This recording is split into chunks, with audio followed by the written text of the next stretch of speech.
Hello everyone and welcome back to Pronounce Faster. Hi there, I'm Ryan. And I'm Emma. Today's episode is going to be fun and challenging at the same time. We're going to practice tongue twisters. Tongue twisters are phrases that are difficult to say quickly because they use similar sounds repeatedly. They're actually an excellent way to train your mouth muscles for English pronunciation. Before we start our practice session, let's hear from some people who love tongue twisters. James will introduce us to two very different approaches to tongue twister practice. Today I want to introduce you to two people who practice tongue twisters in very unusual ways. First, meet Maria. She treats tongue twisters like a competitive sport. Speed is everything. Hi, my favorite tongue twister is, she sells seashells by the seashore. Watch this. I'm going to say it as fast as I can. Ready? She sells seashells by the seashore. She sells seashells by the seashore. She shells. Seashore. Shells, shore. Oh no.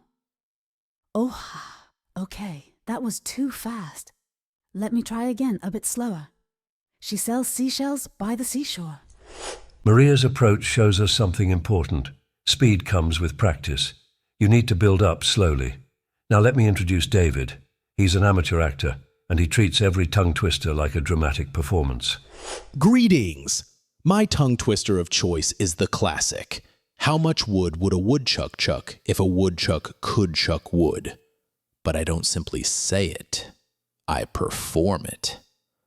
How much wood would a woodchuck chuck if a woodchuck could chuck wood? You see, proper articulation is essential in theater. Each word must be crystal clear, even when the sounds are challenging.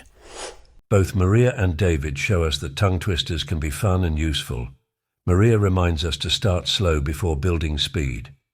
David shows us that clear articulation, that means precise, careful pronunciation, is more important than speed. Now Emma and Ryan are going to guide you through some tongue twister practice. Remember to speak out loud along with them. Thanks, James. Now it's time for you to practice along with us. The key to tongue twisters is starting slowly. Don't try to go fast right away. We're going to say each one slowly first, then at normal speed, then you try. Ready? Let's warm up with some short, easy ones. Slowly. Red, leather, yellow, leather. Red leather, yellow leather. Your turn. Speak out loud. Red leather, yellow leather. One more time, a bit faster. Red leather, yellow leather. This one is short but tricky. Listen. Slowly. Toy, boat, toy, boat. Toy boat, toy boat, toy boat. Now you try. Toy boat, toy boat, toy boat. That's harder than it sounds. The oi and OA sounds are very close together. Slowly. Unique, New York, unique, New York. Unique New York, unique New York. Your turn. Unique New York, unique New York. Great. These warm-ups get your mouth ready for the harder ones. Now let's focus on specific English sounds that many learners find challenging. For each sound, we'll explain where to put your tongue, then practice together. The TH sound is difficult for many learners. Let's practice it with a tongue twister. For the TH sound, put your tongue between your teeth and breathe out like this. Here's the twister. The 33 thieves thought that they thrilled the throne. That's a long one. Let's break it down. The 33 thieves... Thought that they thrilled the throne. The 33 thieves thought that they thrilled the throne. Now you try. The 33 thieves thought that they thrilled the throne. Remember, tongue between your teeth for every TH sound. R and L sounds are especially challenging for speakers of some Asian languages.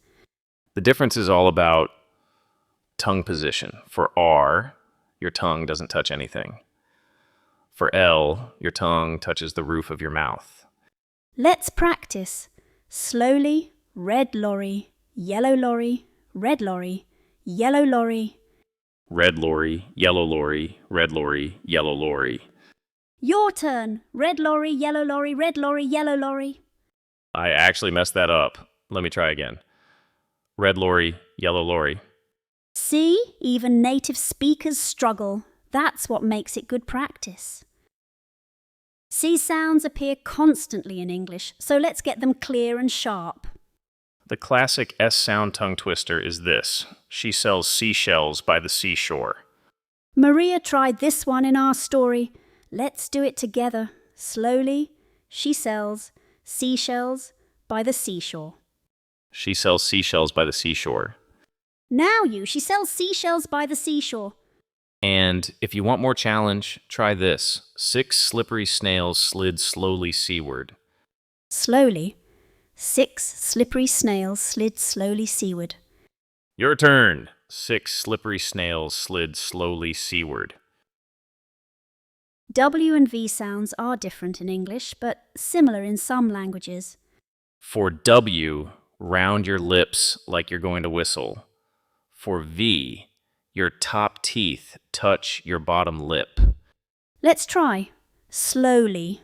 Which wristwatches are Swiss wristwatches? Which wristwatches are Swiss wristwatches? Your turn. Which wristwatches are Swiss wristwatches? Here's another one. Vincent vowed vengeance very vigorously. Slowly. Vincent vowed vengeance very vigorously. Now you try. Vincent vowed vengeance very vigorously. P and B are similar sounds. P is voiceless, B is voiced. That means with P, no sound from your vocal cords. With B, your vocal cords vibrate. The most famous P tongue twister is Peter Piper picked a peck of pickled peppers. Slowly, Peter Piper picked a peck of pickled peppers. Peter Piper picked a peck of pickled peppers. Your turn. Peter Piper picked a peck of pickled peppers. And for B sounds, Betty Botter bought some butter, but the butter was bitter. Betty Botter bought some butter, but the butter was bitter. Try it! Betty Botter bought some butter, but the butter was bitter. Now for the really challenging ones. These are longer and use multiple difficult sounds. Remember what Maria and David taught us. Start slow, build speed, and focus on clear articulation. This is David's favourite. Slowly. How much wood would a woodchuck chuck? If a woodchuck could chuck wood? How much wood would a woodchuck chuck if a woodchuck could chuck wood? Your turn. How much wood would a woodchuck chuck if a woodchuck could chuck wood? Now let's try to speed it up. Ready? How much wood would a woodchuck chuck if a woodchuck could chuck wood? Here's a long one about Betty and her butter problem. Slowly. Betty bought a bit of butter, but the butter was bitter. So Betty bought a better bit of butter to make the bitter butter better.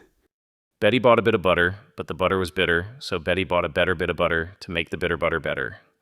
That's a mouthful. Your turn. I'll try it fast. Betty bought a bit of... Okay, that was too fast. See? Even we mess up. That's completely normal and actually part of the fun. Last challenge. This one combines S and SH sounds. Slowly, I saw Susie sitting in a shoeshine shop. I saw Susie sitting in a shoeshine shop. Your turn. I saw Susie sitting in a shoeshine shop. Now the speed challenge. 3 times fast. I saw Susie sitting in a shoeshine shop. I saw Susie shoeshine shop. Oh, no. Perfect example. When you mess up, just laugh and try again.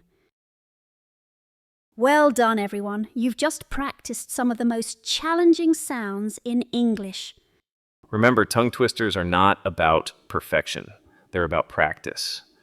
The muscle memory you build from practicing these will help you in normal conversation. Here are our top tips for practicing tongue twisters at home. First, start slow. Always prioritize clear articulation over speed.